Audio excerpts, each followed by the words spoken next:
Okay, so this is the third time I'm attempting to make this video. I'm going to get this done tonight. Okay.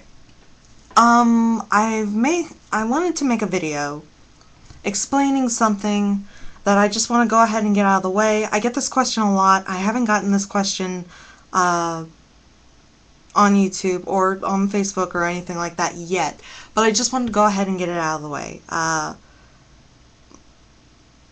I get the question a lot. I've told you before, I consider myself a goth, that I am a member of the gothic subculture, the gothic community, and I get the question a lot asking, what is goth? Now, obviously, a lot of people have different opinions of what goth is, and to me, I don't think there's ever just one answer that you can give to something like this, because I think everybody is a goth for different reasons.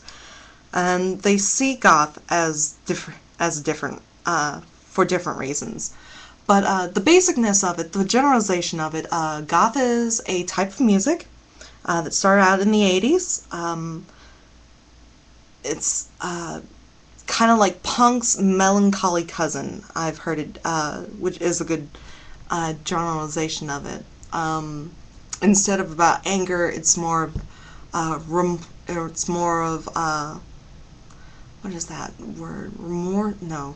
Anyway, it's more somber, more melancholy, less angry and pissed off than punk is. Also, it's a fashion aesthetic, used with different pieces, and different types of clothing, mostly all black, with a few other colors in there as well. What it personally means to me as a subculture, as a group of people, and not a type of music or fashion aesthetic, to me, goths are people who find, in my opinion, are people who find beauty in places not a lot of people would find, and maybe sometimes would stay away from. Like I find beauty in cemeteries. I have my entire life.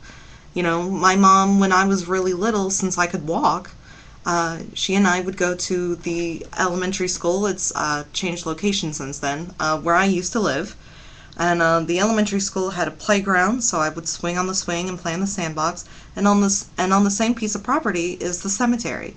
So we would walk around the big cemetery, of people buried since like the Civil War. And I still like to. The town I live in now has a wonderful cemetery, and I've had picnics and a tea party in the cemetery before, so I find it very beautiful. Also, bats and all the, things that not a lot of people would find beautiful. And actually, when I tell them that I enjoy certain things, they're like, kind of creepy. But that's okay. That's their prerogative, and I have mine. And that's their opinion, and I have mine. It's kind of like that saying, beauty is only skin deep. So, that's to me, what to me goth is. Just people who find beauty in things that not a whole lot of people would find. And there are different types of goths. You've probably heard me explain before that I consider myself a perky goth. But I also consider myself many other things.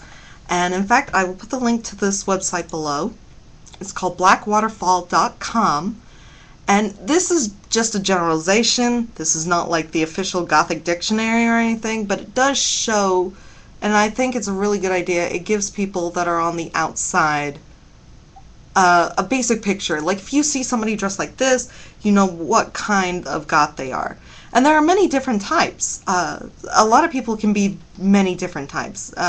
Not everybody is like a trad goth is just a trad goth. There are trad goths, steampunk goths, but I'll explain that in a little bit. There's the trad goth, which, and you can look on the site, you can look along with me, which I don't really consider myself part of. Trad goth's like a lot of 80s, like the 80s style when it first started, and I like some 80s stuff. Like I love The Cure, and I love Bauhaus, and Sisters of Mercy, and all those bands from the 80s. But still, even Gothic fashion back then, some of it was not its best in the 80s. 80s was just a horrible time for fashion. There's the romantic goth, which I will admit I'm a bit of a romantic goth. I love, romanticizing things, but not to the point where it just gets cheesy and different things like that. There are cyber goths. I do not necessarily consider myself a cyber goth. Those are the ones that like the black with the neon colors, and also a lot of latex or PVC or whatever they're called kind of outfits. I do not wear those. I do not wear those at all. I am definitely not a fetish goth. In fact, according to some people, you might consider me a prude, but that's okay. But I'm not a fetish goth at all. I don't judge anybody who is. It's just not my thing. A hippie goth, I'm a bit. I can get into my hippie moods where I wear like my red peasant blouse and my black shirt here, and just kind of all hippie out. The J goth. Those are the gothic Lolita type of people. And I do have a couple of Lolita outfits, that are, big into Alice in Wonderland and tea parties and all that. And so, yeah, I would consider myself a little bit of it. The Rivet Head, that's people who are into gothic industrial music, which I do like. I don't necessarily know if I would be counted as Rivet Head. Perky goth, I've already mentioned. I am one of the few goths who consider themselves a Hufflepuff. In Hufflepuff House. Every other goth I meet is a Slytherin. So if that kind of tells you that I'm a little different from other people, but that's pretty cool. Moby goth, I used to be this way. When I first kind of got into goth, I was like, I'm going to be different and I'm never going to smile. And I look at those pictures now and I'm just like, the heck was I thinking? Death rocker. Not really. Baby bat. Used to be a baby bat. This is usually the first stage of goth that goths go into, which is like, the trip pants and all that, and they, it's mostly shock instead of an aesthetic. And so, and you kind of want to do that, I think, at first when you get into this, you kind of want to shock people especially when you're a teenager. And then you look back on those pictures and you're like, no! What was I thinking? The corp goth. You have to have a job to be a corp goth, so I am not.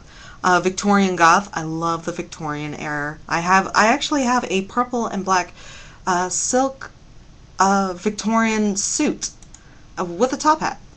Medieval goth, yeah. I'm big into Shakespeare and Renaissance, and I definitely want to go to the Atlanta Renaissance Festival in my all-black outfit that I got, and it's beautiful. Metalhead, yeah, I can definitely get into my metal phase. I love metal music.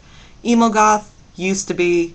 Vampire goth, vampire stuff is okay, but it's, I'm more into werewolves. That mythical creature fascinates me more than vampires do. The geek goth, obviously. The gothabilly, the rockabilly goth, not necessarily.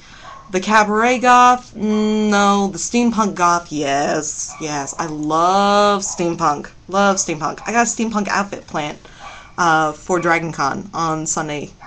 The fairy goth, no, not big into fairies.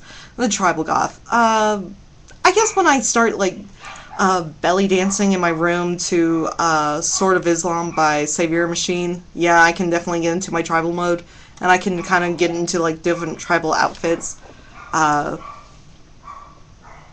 So I can see a little bit of myself in there. So you see, and there's still so many more that they haven't added yet, and so many more I can't even think of. But, I have different styles and different likes, and, I'm not all just wearing the same thing all the time. My different styles vary depending how I feel. And it's getting close to 10 minutes, so I hope this explained a few things. I'll probably put out a video about explaining Gothic Christianity, and I will talk to you guys later.